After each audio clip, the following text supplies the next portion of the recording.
अम्बेश ज्ञान अकादमी में आपका स्वागत है। मैं पुनः उपस्थित हूँ आपके समक्ष कक्षा 11 अनिवार्य संस्कृत के साथ। आइए शुरू करते हैं तीसरे पाठ से। तृतीय पाठ, तीसरा पाठ, सदाचारोपदेशः। सदाचारोपदेशः, सदाचार का उपदेश। संगच्छध्वं संवदध्वं समोमनांसि जानतां देवा भाग्यं यथा पूर्वे सज्जनानाम् उपासते। संगच्छध्वं साथ साथ चलो, वदध्वं बोलो, जानतां जानो, मनांसि मन को, यथा पूर्वे जिस प्रकार सज्जनानाम सज्जन लोग उपासते पूजा करते थे। पूर्वार्थ देखिए, हे मनुष्य तुम साथ साथ चलो, साथ साथ बोलो और तुम्हारे मन साथ साथ ज्ञान प्राप्त करे। जिस प्रकार प्राचीन काल में देवगण पूर्वज अपने भाग को ज्ञान पूर्वक प्राप्त करते रहे हैं या प्राप्त कर पूजा करते रहे हैं।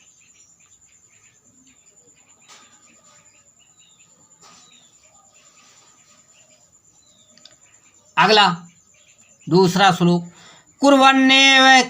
कुर्वन्नेवेह कर्माणि जिजीविषेच्छतं समाह एवं त्वयि नान्यथेतोऽस्ति न कर्म लिप्यते नरः। कुर्वन्नेवेह, कुर्वन् धन एव धन इह, अर्थात कार्य करते हुए भी, जिजीविषेच्छतं, जिजीविषेच्छतं समाह, जिजीविषेच्छ सत, जिजीविषेच्छ धन सतम धन समा, अर्थात जीवन की इच्छा ना करें। त्वयि तुमको लिप्यते लिप्त नहीं होंगे। अब पूरा अर्थ देखिए, कुर्वन्नेवेह कर्माणि, इस संसार में कार्यों को करते हुए 100 वर्ष तक जीने की इच्छा करनी चाहिए। ऐसा करते हुए तुझे विपरीत गति की प्राप्ति नहीं होगी, अर्थात तुम अवश्य ही 100 वर्ष तक जीवित रहोगे और तुमको कर्म में भी लिप्त नहीं करेगा, और तुमको कर्म भी लिप्त नहीं करेगा। कर्म तुमको अपने बंधन में नहीं बांधेगा, अर्थात तुम कर्म के बंधन में नहीं पड़ोगे। आइए तीसरा देखते हैं। मधुमन में निष्कर्मणम मधुमन में परायणम वाचा वदामि मधुमद भूयसाम मधुसदृशः। मधुमन में, मधुमत में, मधु मधुर, परायणम व्यवहार, निष्कर्मणम गति, भूयसाम हो जाऊं। अब अर्थ देखिए, मधुमन में निष्कर्मणम, हे भगवान मेरी गति मधुर हो। मधुमन्ने परायणम, मेरा व्यवहार भी मधुर हो। मैं मधुर वाणी बोलूं, वाचा बदामी मधुमद, मैं मधुर वाणी बोलूं और मेरी दृष्टि भी मधुर ही रहे, अर्थात बुरी दृष्टि से कभी किसी को ना देखूं। पुनः एक बार अर्थ हुए, हे भगवान मेरी गति मधुर हो, मेरा व्यवहार भी मधुर हो, मैं मधुर वाणी बोलूं और मेरी दृष्टि भी मधुर हो। आगे चौथा देखते हैं।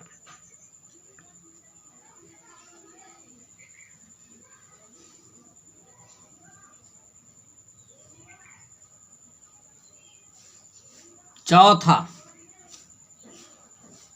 आचारात् लभ्यते विचारात् लभ्यते श्रियम् आचारात् कीर्तिम् आपनोति पुरुषः प्रेत्य चेह च।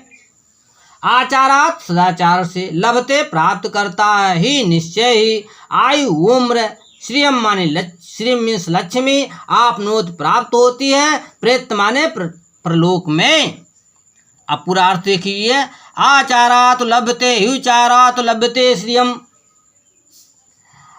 अच्छे आचरण से मनुष्य को दीर्घायु मिलती है, अच्छे आचरण से ही लक्ष्मी प्राप्त होती है, अच्छे आचरण से लक्ष्मी प्राप्त होती है तथा अच्छे आचरण से ही मनुष्य को इस तथा परलोक में कीर्ति प्राप्त होती है, अर्थात यश प्राप्त होता है। अगला 5वां देखिए, ये नास्तिका निष्क्रियास गुरु शास्त्रलिंगना अधर्मज्ञा दुराचारास्ते भवन्तु गतायुषः। ये नास्तिका, ये जो नास्तिक है, निष्क्रियास और निष्क्रिय है, गुरु शास्त्रलिंगना गुरु और शास्त्र का उल्लंघन करें, अधर्मज्ञा अधर्मी है, दुराचारास्ते बुरे रास्ते पर, गतायुषा भवन्ति गतायुषा वो गत आयु वाले होते हैं। पूरा अर्थ देखिए, जो मनुष्य ईश्वर को ना मानने वाला होता है अर्थात नास्तिक होता, आलसी, गुरु और शास्त्रों के वचनों का उल्लंघन करने वाला है, धर्म विहीन एवं दुराचारी होते हैं, उनकी आयु कम हो जाती है अर्थात वे जल्दी ही मर जाते हैं। अगला 6वां देखिए, ब्राह्मे मुहूर्ते बुद्धेते धर्मार्थौ चान चिंतेत उत्थाचं प्रतिष्ठेत पूर्वां संध्यां कृतांजलि। ब्राह्मे मुहूर्ते बहुत तड़के, बुद्धेत जाग जाना चाहिए, धर्मार्थो धन अर्थो धर्म और अधन को। अब पूरा अर्थ देखिए, ब्राह्मे मुहूर्ते बुद्धेत,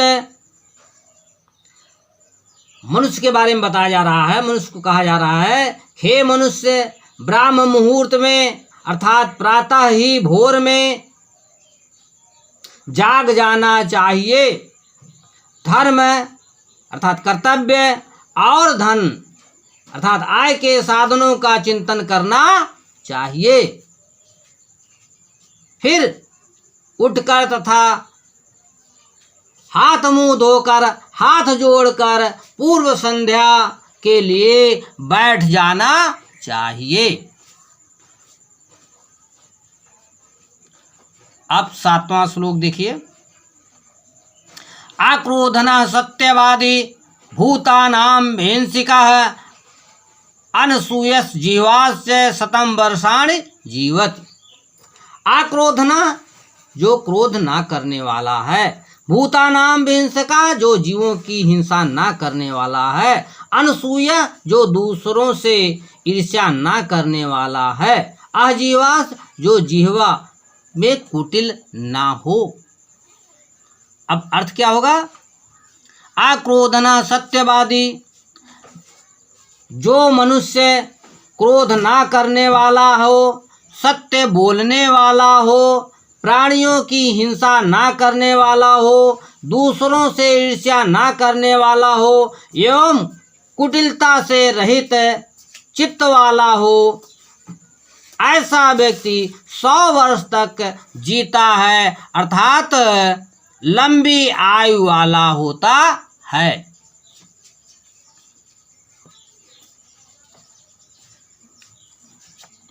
आगे देखिए 7वें के बाद 8वां।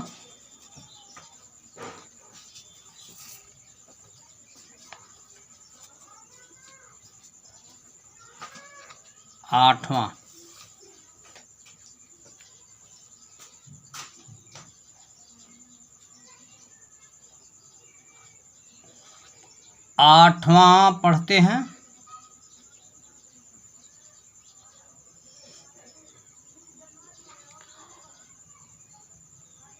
आकृति विनियोहन्ति हन्त्यर्थं पराक्रमः हन्ति नित्यं क्षमा क्रोधम आचारो हन्त लक्षणम्।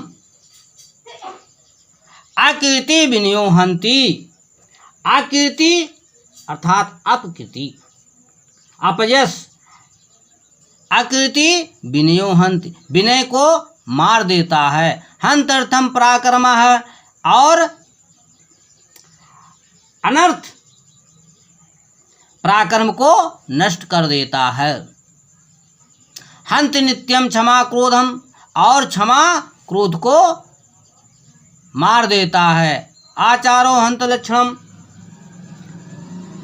अब पुनः इसका अर्थ देख लीजिए। अकीर्ति विनयो हन्ति, हन्त्यर्थम पराक्रमः, हन्ति नित्यम क्षमा क्रोधम, आचारो हन्त लक्षणम। विनय सदा अपयश को नष्ट करती है, पराक्रम हमेशा अनर्थ को नष्ट करता है, क्षमा हमेशा क्रोध को नष्ट करता है, और सदाचार बुरे लक्षणों को नष्ट कर देता है। आइए अगला देखते हैं। 9 अभिवादनशीलस्य नित्यं वृद्धोपसेविना चत्वारि तस्य वर्धते आयुर्विद्या च बलम। अभिवादनशीलस्य, जो अभिवादनशील है, नित्यम वृद्धोपसेविना, और प्रतिदिन वृद्धों की सेवा करने वाला है, चत्वारि तस्य वर्धन्ते, उसके 4 चीजें बढ़ती हैं, आयु, विद्या, यश और बल। अब इसका अर्थ पूरा पुनः देख लीजिए। उस अभिवादनशील और वृद्ध की सेवा करने वाले का आयु, विद्या, यश और बल, ये 4 चीजें बढ़ती हैं। 10वां देख लीजिए। वृत्तम यतनेन संरक्षेत, वित्तम याति याति च, अच्छीणो वित्तः क्षीणो वृतस्तु हतो हतः। वृत्तम यतनेन संरक्षेत, वृत्त चरित्र, यत्नेन यत्नपूर्वक, संरक्षित अच्छा करनी चाहिए। वित्त धन, आयाति याति आता है और जाता है। अच्छीणो क्षीण, वित्ता धन, क्षीणो क्षीण, वृतस्तु चरित्र, हतो हता मरे हुए के समान। पूरा अर्थ देखिए। वृत्तम यत्नेन संरक्षेत, चरित्र का यत्न पूर्वक रक्षा करनी चाहिए। धन तो आता है और जाता है, धन तो आता है और जाता है। धन से हीन मनुष्य हीन नहीं कहलाता, चरित्र से हीन मरे हुए के समान होता है। अगला 11वां देखिए। सत्येन रक्षते धर्मो, विद्या योगेन रक्षते, मृजया रक्षते रूपम, कुलम वित्तेन रक्षते। सत्येन रक्षते धर्मो, सत्य से धर्म की रक्षा होती है। सत्येन, सत्य से धर्म की रक्षा होती है। सत्येन रक्षते धर्मो, सत्य से धर्म की रक्षा होती है। विद्या योगेन रक्षते, और अभ्यास से विद्या की रक्षा होती है। मृजया रक्षेत रूपम, और रूप की रक्षा स्वच्छता से होती है। मृजया स्वच्छता से। कुलम वृत्तेन रक्षेत, और कुल की रक्षा चरित्र से होती है। पुनः अर्थ देख लीजिए। सत्य से धर्म की रक्षा होती है, अभ्यास से विद्या की रक्षा होती है, स्वच्छता से रूप की रक्षा होती है, और चरित्र से कुल की रक्षा होती है। आइए एक और बचा हुआ है, 12वां देखते हैं।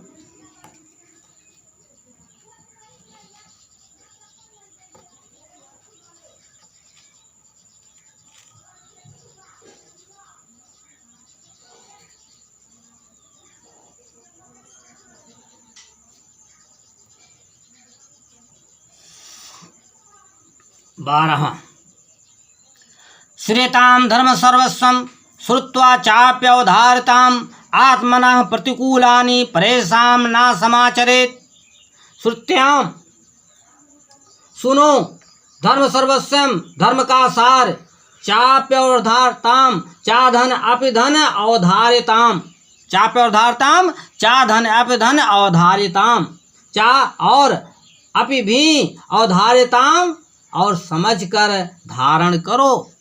आत्मनः खुद को, प्रतिकूलानि दूसरे को, परेशान दूसरे को, प्रतिकूलानि मतलब प्रतिकूल लगने वाली, समाचरित सम आचरण। श्रुताम धर्म सर्वस्वम, धर्म का सर्वस्व सार अर्थात धर्म का सार सुनो और सुनकर उसे धारण करो। आत्मना प्रतिकूलानि, अपने लिए जो प्रतिकूल दिखाई पड़े यानी अच्छा ना लगे, दूसरों के साथ वैसा व्यवहार ना करो। फिर से एक बार अर्थ देख लीजिए। धर्म का सार सुनो और सुनकर धारण करो। स्वयं को जो विपरीत लगने वाले व्यवहार हैं दूसरों के लिए मत करो, ना करो। कैसा लगा आपको वीडियो? अच्छा लगा हो तो लाइक करेंगे, सब्सक्राइब करेंगे, शेयर करेंगे और बेल आइकन की घंटी दबाना नहीं भूलेंगे। धन्यवाद।